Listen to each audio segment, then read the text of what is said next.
ব্রাহ্মণবাড়িয়ার সোহেলপুরে বিএনপি নেতা ও আওয়ামী লীগ নেতাকর্মীদের মধ্যে ব্যাপক সংঘর্ষের ঘটনা ঘটেছে। এ সময় ব্যাপক ভাঙচুর ও অগ্নিসংযোগের ঘটনাও ঘটে। আমার আসামিদের বিরুদ্ধে যে জিনিসটা সবচেয়ে বেশি বড় এলিগেশন, সেটা হলো আমি নির্দেশদাতা।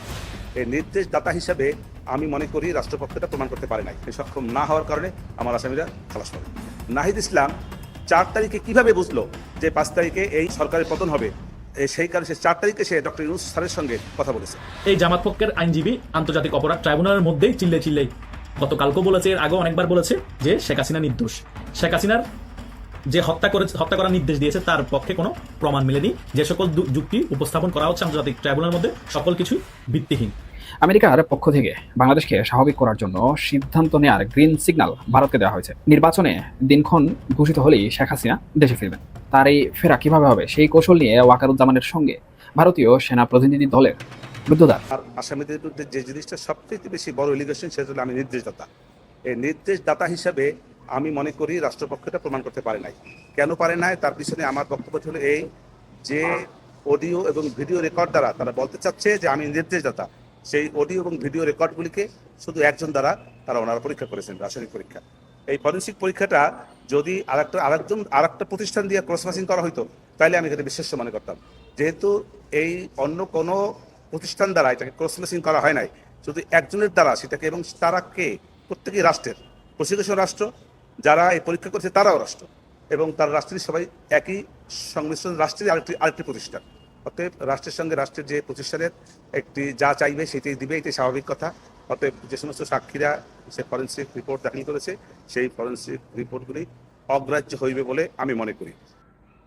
এছাড়া রাজাকারের নাতিপতি উস্কানি, এই উস্কানির জায়গায় আমার বক্তব্য ছিল এরকমের যে ছাত্রছাত্রীরা এই বক্তব্যটাকে ভুলভাবে নিয়েছে। উনি ছাত্রছাত্রীদেরকে রাজাকার নাতিপতি বলেন নাই, কারণ বর্তমানে যারা সমস্ত ছেলে আন্দোলন করেছে তাদের জন্ম অনেক স্বাধীনতা যুদ্ধের অনেক পরে। আর তাদের পিতামাতাকে তারা রাজাকার ছিল কিনা, তার দাদা নানা রাজাকার ছিল কিনা, এইসব প্রশ্ন আমি করেছি। সবাই বলেছে যে আমরা কেউ রাজাকারের নাতিপতিও না এবং রাজাকারের সন্তানও না। সেক্ষেত্রে এই যে বক্তব্যটার ভিতরে একটা ভুল ছিল, এবং তাদেরকে বাচ্চা কোমলমতি ছেলেমেয়েদেরকে ভুল বোঝানো হয়েছে কোনো একটি পক্ষ দ্বারা। এবং এই যে টোটাল আন্দোলনটা, সেইটা যে একটা ডিজাইন, শেখ হাসিনাকে যে পদত্যাগ করানোর জন্য তাকে বাধ্য করা, এই রাষ্ট্র ক্ষমতা থেকে সরানোর বাধ্য করানোর যে একটা প্রচেষ্টা দীর্ঘদিনের ছিল সেটা, এবং সেটার প্রমাণ হলো এইটা। নাহিদ ইসলাম 4 তারিখে কিভাবে বুঝলো যে 5 তারিখে এই সরকারের পতন হবে? সেই কারণে সে 4 তারিখে সে ডক্টর ইউনূস স্যারের সঙ্গে কথা বলেছে। এই যে জিনিসটা, এইটাকে সমস্ত কিছুর সন্দেহের মূল একটি চালিকা শক্তি বলে আমার কাছে মনে হয়েছে। লার্নেড কোর্ট জজশিপ যদি এইটাকে গ্রহণ করেন, এই 1 পয়েন্টের উপরেও আমার আসামি খালাস পেতে পারে। এটাই আমি রাজশাহী বলেছি, সে নিজেকে বাঁচার জন্য সে অন্যের কাছে দোষ দিয়ে বাঁচার চেষ্টা করেছেন। অতএব এই যে অন্যকে দোষ দিয়া নিজে বাঁচার যে প্রচেষ্টাটা, এটাকে গ্রহণ করবেন না বলে এটাই আমি মনে করছি। বললাম একটু প্রেয়ারে বলছি আমার আসামিরা বিরুদ্ধে সন্দেহাতীতভাবে রাষ্ট্রপক্ষ এই মামলা প্রমাণ করতে সক্ষম হয় নাই। এই সক্ষম না হওয়ার কারণে আমার আসামিরা খালাস পাবে।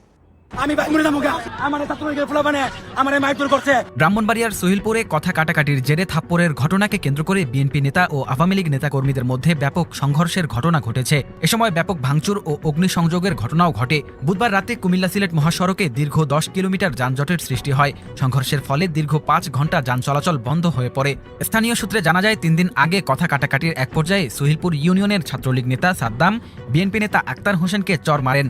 এই ঘটনাকে কেন্দ্র করে এলাকায় উত্তেজনা ছড়িয়ে পড়ে। পরবর্তীতে বুধবার সন্ধ্যায় স্থানীয়ভাবে এক সালিশি বৈঠকের আয়োজন করা হয়। বৈঠকের এক পর্যায়ে উভয় পক্ষের মধ্যে আবারও তর্ক বিতর্ক ও ধাক্কাধাক্কি শুরু হলে পরিস্থিতি নিয়ন্ত্রণের বাইরে চলে যায়। পরে সোহেলপুর ইউনিয়নের ছাত্রলীগের সহ সভাপতি সাদ্দাম, আওয়ামী লীগ নেতা হাসান সারোয়ার সহ দলীয় কর্মীরা অপর পক্ষের সঙ্গে সংঘর্ষে জড়িয়ে পড়েন। অপরদিকে বিএনপি নেতা আক্তার হোসেন, ইউনিয়ন ছাত্রদল সভাপতি রাহিম মাহিন সহ তাদের সমর্থকরাও পাল্টা প্রতিরোধ গড়ে তোলেন। উভয় পক্ষ লাঠি, সোটা ও দেশীয় অস্ত্র নিয়ে সংঘর্ষে লিপ্ত হয়। ছাত্রদলের যুগ্ম সাধারণ সম্পাদক ব্রাহ্মণবাড়িয়া জেলা শাখার আমার ছাত্রলীগের ফলাফানে আমার মারধর করছে। বিপি হাসান চারুলকে আমি সৈরাচার বলছি। ছাত্রলীগের সাদ্দাম, ছাত্রলীগের অর্থ সম্পাদক, ছাত্রলীগের 3টা মারার মামলা সাদ্দাম, কারার পুলিশে ধরে না, সিলিম মোল্লার ধরে না, মারার মামলা আসামি শফিক, শফিক যুবনে স্বেচ্ছাসেবক লীগের শফিক এরা আমার কি করতে দেন আমার একলা ভাই দেখতে করছেন। প্রায় 5 ঘন্টা ব্যাপী এই সংঘর্ষে অন্তত 30 জন আহত হয়েছেন বলে প্রাথমিকভাবে জানা গেছে। সংঘর্ষ চলাকালে মহাসড়কে যান চলাচল বন্ধ হয়ে যায় এবং আশপাশের এলাকায় আতঙ্ক ছড়িয়ে পড়ে। সংঘর্ষের খবর পেয়ে পুলিশ ঘটনাস্থলে পৌঁছে পরিস্থিতি নিয়ন্ত্রণে আনার চেষ্টা করে। পরবর্তীতে পরিস্থিতি ভয়াবহ আকার ধারণ করায় সেনাবাহিনীও উপস্থিত হয়ে যৌথভাবে পরিস্থিতি সামাল দেয়। পরে সংঘর্ষের এলাকায় অতিরিক্ত পুলিশ মোতায়েন করা হয়। ব্রাহ্মণবাড়িয়া সদর মডেল থানার অফিসার ইনচার্জ মোহাম্মদ আজহারুল ইসলাম বলেন, পরিস্থিতি বর্তমানে শান্ত রয়েছে। ঘটনাস্থলে উভয় পক্ষকে শান্ত থাকার আহ্বান করেছি। বিষয়টি আইনিভাবে খতিয়ে দেখা হচ্ছে এবং যারা অপরাধী তাদের আইনের আওতায় আনা হবে। সেই সাথে তিনি আরও জানান, বিষয়টি ঊর্ধ্বতন কর্তৃপক্ষ অবগত আছেন। স্থানীয় বাসিন্দারা জানান, রাজনৈতিক আধিপত্য বিস্তারকে কেন্দ্র করেই এই সংঘর্ষের সূত্রপাত হয়েছে।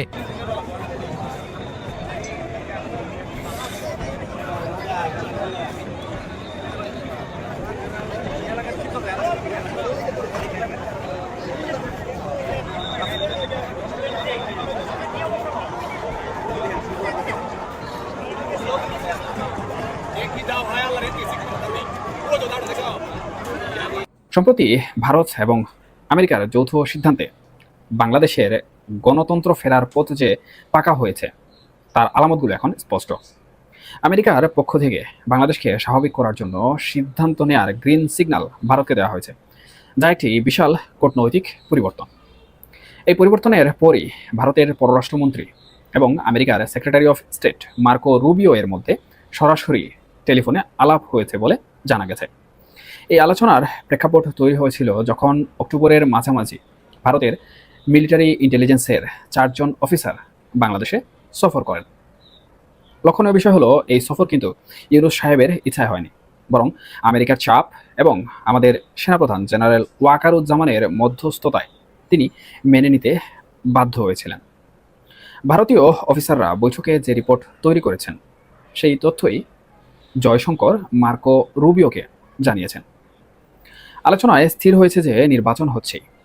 এর অর্থ হলো অন্তর্বর্তীকালীন সরকারের সময়সীমা শেষ হওয়ার আগেই একটি গ্রহণযোগ্য নির্বাচনের পথে হাঁটতে হবে ডক্টর মোহাম্মদ ইউনূসকে।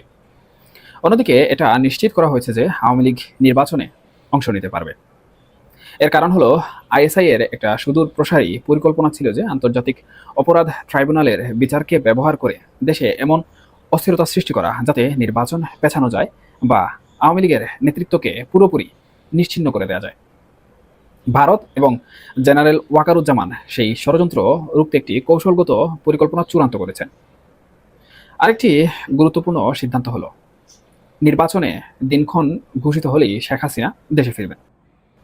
এটাও স্থির করা হয়েছে। সবচেয়ে গুরুত্বপূর্ণ বিষয় হলো, তার এই ফেরা কীভাবে হবে সেই কৌশল নিয়ে ওয়াকারুজ্জামানের সঙ্গে ভারতীয় সেনা প্রতিনিধি দলের রুদ্ধদ্বার বৈঠকও হয়েছে। এর মানে তার প্রত্যাবর্তন কেবল রাজনৈতিক সিদ্ধান্ত নয়, বরং সামরিক কূটনৈতিক নিরাপত্তার একটি গুরুত্বপূর্ণ অংশ। আমেরিকা যে বর্তমান অন্তর্বর্তীকালীন সরকারের উপর মোটেও সন্তুষ্ট নয় তা মার্কো রুবিও এর মন্তব্যে স্পষ্ট। তিনি ইউনূস সাহেবকে হুঁশিয়ারি দেওয়ার কথাও বলেছেন, যাতে দেশের পরিস্থিতি আর খারাপ না হয়। এমনকি ভারতের রাষ্ট্রদূত সার্জিও গর এই বিষয়ে ইউনূসকে প্রয়োজনীয় নির্দেশনা দিয়ে যাবেন।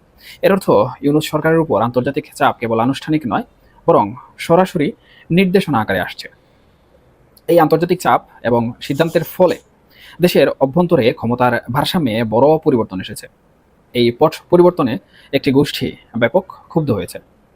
তারা নাশকতার পরিকল্পনা করতে পারে এই ঝুঁকি মোকাবেলায় ওয়াকারুজ্জামান নিজে দায়িত্ব নিয়েছেন। তার এই বাস্তব প্রতিফলন আমরা দেখছি। তিনি লালমনিরহাট ও ঠাকুরগাঁওয়ে হঠাৎ সফর করেছেন এবং বিজিবিকেও চরম সতর্ক থাকার নির্দেশনা দিয়েছেন। সবচেয়ে তাৎপর্যপূর্ণ হলো, তিনি বিজিবিকে স্পষ্ট করে দিয়েছেন যে সেনাপ্রধানের কথা শুনতে তারা বাধ্য। এর অর্থ হলো, বেসামরিক সরকারের উপর সামরিক নেতৃত্বের নিয়ন্ত্রণ এখন আরও কঠোর হচ্ছে। আন্তর্জাতিক অপরাধ ট্রাইব্যুনালের দিকে তাকালে দেখা যায়, যাদের বিরুদ্ধে গ্রেফতারি পরোয়ানা জারি হয়েছিল সেই সেনা অফিসাররা সেনানিবাসে সাব জেলে অর্থাৎ সেনা হেফাজতেই রয়েছেন। পুলিশ হেফাজতে না থাকা এটাই প্রমাণ করে যে আইসিটির উপর বড় ধরনের চাপ এসেছে। যারাই এই বিচারিক পরিকল্পনা করার চেষ্টা করছেন তাদের উপর বাধা এসেছে, এটা তারই প্রমাণ। ফলে এই লড়াই মনে হয় না যে সহজে থামবে, কিন্তু আন্তর্জাতিক চাপ এবং সামরিক কৌশল এটাকে নিয়ন্ত্রণ করবে। মোট কথা, বাংলাদেশে নির্বাচন নিশ্চিত এবং সেটা দ্রুত হবে। শেখ হাসিনা ফিরছেন এবং আওয়ামী লীগকে নিয়েই এই নির্বাচন করতে হবে। এই সিদ্ধান্তগুলো ভারত এবং আমেরিকার যৌথ প্ল্যানে চূড়ান্ত হয়েছে। আর এই পুরো প্রক্রিয়ায় বড় দায়িত্ব দেওয়া হয়েছে সেনাপ্রধান ওয়াকারুজ্জামানের উপর। একদিকে বাংলাদেশের বর্তমান যে রাজনৈতিক পরিস্থিতি, সেই পরিস্থিতিতে আমরা ইতিমধ্যে দেখেছি যে অন্তর্বর্তীকালীন সরকারকে বিভিন্ন আন্তর্জাতিক মানবাধিকার সংস্থাগুলো আওয়ামী লীগের উপর থেকে নিষেধাজ্ঞা তুলে নেওয়ার জন্য বিভিন্নভাবে লিখিত খোলা চিঠি দিয়েছে। এগুলো সেই আন্তর্জাতিক চাপের একটি অংশ।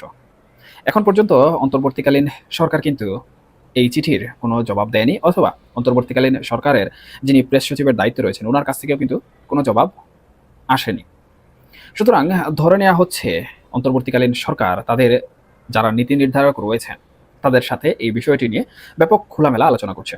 ইতিমধ্যে আমরা গণমাধ্যমের বরাত দিয়ে জানতে পেরেছি যে বিভিন্ন রাজনৈতিক দলের নেতৃবৃন্দের সাথে কিন্তু প্রধান উপদেষ্টা ডক্টর ইউনূস সাহেব বৈঠক করছেন। সুতরাং এখান থেকেও কিন্তু ধারাবাহিকভাবে এই বিষয়টি স্পষ্টভাবে প্রতীয়মান হচ্ছে যে আন্তর্জাতিক যে চাপসমূহের কথা বলছি, এবং এই যে ভারতের এবং আমেরিকার যে যৌথ পরিকল্পনায় আওয়ামী লীগ ফেরা, শেখ হাসিনা দেশে ফেরা এবং আওয়ামী লীগের নির্বাচনে অংশগ্রহণের যে বিষয়গুলো নিয়ে কথাবার্তা হচ্ছে, সেগুলো কিন্তু বাস্তবসম্মতভাবে অন্তর্বর্তীকালীন সরকারকে চাপের মধ্যে ফেলে দিয়েছে। এবং আমেরিকা যে সকল পরিকল্পনা সমূহ করছে এবং ভারতকে তারা যেভাবে গ্রিন সিগন্যাল দিয়েছে, সেই গ্রিন সিগন্যালের কারণেই কিন্তু অন্তর্বর্তীকালীন সরকার এই বিষয়ে গুরুত্বপূর্ণ সিদ্ধান্ত নেওয়ার জন্য বর্তমান সময়ে বিভিন্ন ধরনের চিন্তা চেতনা করছেন এবং বিভিন্ন ধরনের আলাপ আলোচনা করছেন।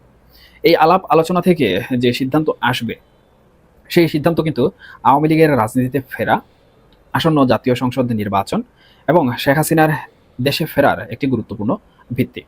এখন অন্তর্বর্তীকালীন সরকারের প্রধান উপদেষ্টা এবং উপদেষ্টা পরিষদে যারা আছেন, এছাড়া বাংলাদেশের যারা বড় বড় রাজনীতিবিদ রয়েছেন, বিভিন্ন দলের নেতৃবৃন্দ রয়েছেন, তারা যদি এই বিষয়টি সূক্ষ্মভাবে মেনে নিয়ে আমেরিকা এবং ভারতের পরিকল্পনার সাথে একমত হয়ে যান, তাহলে বাংলাদেশে একটি সুষ্ঠু নির্বাচন হবে, শেখ হাসিনাও দেশে ফিরে হয়তো বা বিচারের সম্মুখীন হবেন এবং আওয়ামী লীগ তাদের রাজনীতির যে বিষয়বস্তু রয়েছে সেগুলো ফিরে পাবে। আর যদি এই বিষয়গুলো তারা না মানে, তাহলে হয়তোবা বাংলাদেশের বর্তমান যে অন্তর্বর্তীকালীন সরকার রয়েছে